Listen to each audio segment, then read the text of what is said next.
YouTube? Capital G here, showing you guys something that is absolutely fantastic and spectacular in every single way imaginable. What you guys are looking at is something that every single passionate Yu-Gi-Oh duelist would definitely want. Konami, after 20 long years, has finally done it. They have given us an authentic, officially licensed, real-life, full-size pot of greed.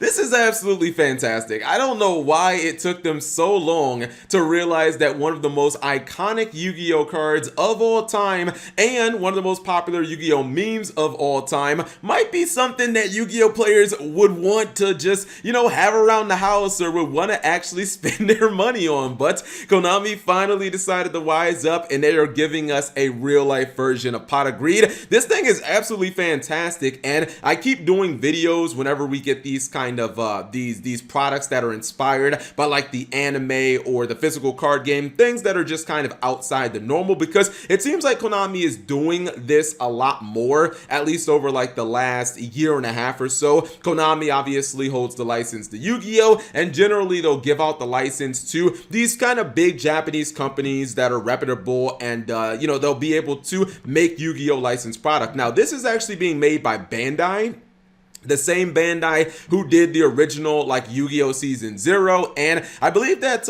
like the first ever Yu-Gi-Oh cards were like actually made by Bandai. I'm talking about like the old Yu-Gi-Oh cards from like I think 1990 like 7 or 8 or way back when in the day, the first ones ever. Maybe I have the year wrong, but Bandai still might know a little bit of something about Yu-Gi-Oh, and even if not, it looks like these things are going to be incredibly high quality. You can see right here, it is a full-size pot. I mean, it's even bigger than this Japanese lady's head, which is kind of crazy. So it's a full-size pot that you could put something in. Now, the one thing that I did look up for, and I went on the Bandai website and then I tried to translate it, but obviously the translations weren't perfect, so I'm going to go on with YG Organization put here. They don't actually explain, and I'm going into meme territory, they don't actually explain what the pot of greed does. So the meme is alive and it's definitely still kicking.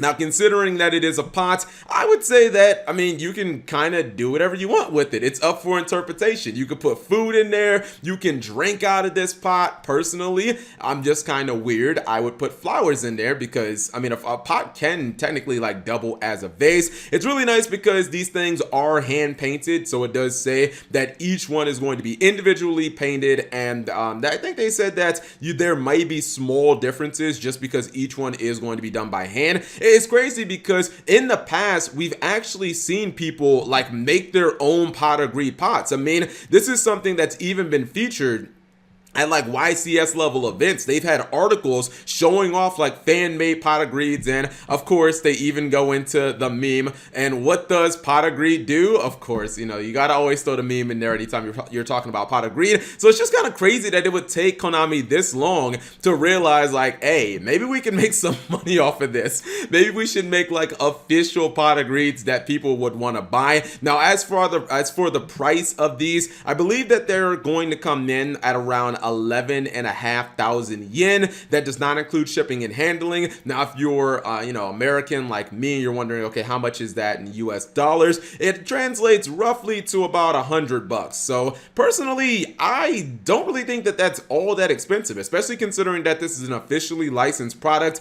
How many opportunities are you really going to have something like, or to get something like this? $100. Most of us Yu-Gi-Oh players probably have a Phantasme or some Yu-Gi-Oh card that we spent $100 on. So now, just like a lot of these high-end licensed Yu-Gi-Oh products, you can't just walk into a store in Japan and buy these. They're made to order, so you pay for them up front, and then they have like a scheduled delivery dates, and that is basically like when you could expect to get your product. It looks like theirs is actually going to be April 2020, which ironically, maybe a little bit of CapG conspiracy theory, that should be around the time that Yu-Gi-Oh! Era 7 is going to start in the OCG. So, I mean, can we say pot agreed confirmed for the next Yu-Gi-Oh! Anime? Maybe. I also like how Bandai's just upfront about like the target audience age. I mean, it says 15 years and up. I say this in basically all these videos, like the dual disc made for adults and all this stuff. These products are not really made for children. They're not made for like your Dragon Duelist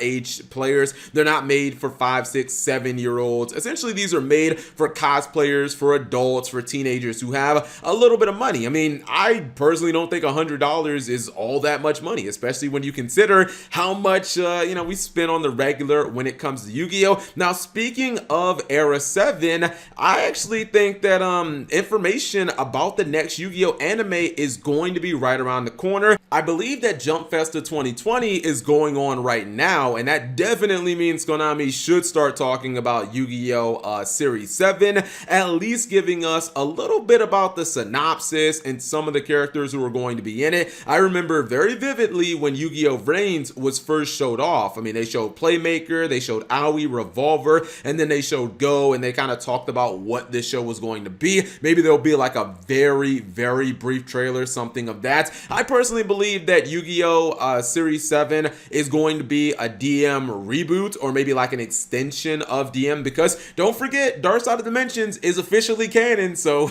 they definitely have something to work with. Maybe the first arc could be Dark Side of Dimensions, and then, every arc after that could be like brand new. But then a lot of people also believe that it's going to be one big crossover where all the characters are in there, at least, the protagonists anyways. And I think that could definitely make sense for Yu-Gi-Oh! Series 7, because if you look at like all the support we've gotten for the main protagonist over the last couple of years, it's definitely suspicious. Even the next legendary duelist is going to be all main characters, so I mean, they obviously could use those cards in the anime series. But yeah, whenever that information comes out, which I am very, very excited about, you guys know I'm a very big fan of the Yu-Gi-Oh! Reigns anime, I'll definitely cover that as well. But you guys let me know what you think in the comment section below. Would you spend $100 on a real life full size pot? Look, this thing looks so damn good. Yes, I would spend $100. I would spend $100 and I would put flowers in this thing, and I would use it every single day. Even if I didn't have flowers, I would drink out of it, or I don't know, man, use it to wash my dishes, wash my car, something. Anyways, thank you guys for watching. As always, subscribe if you have not already, and turn on that notification bell for daily videos.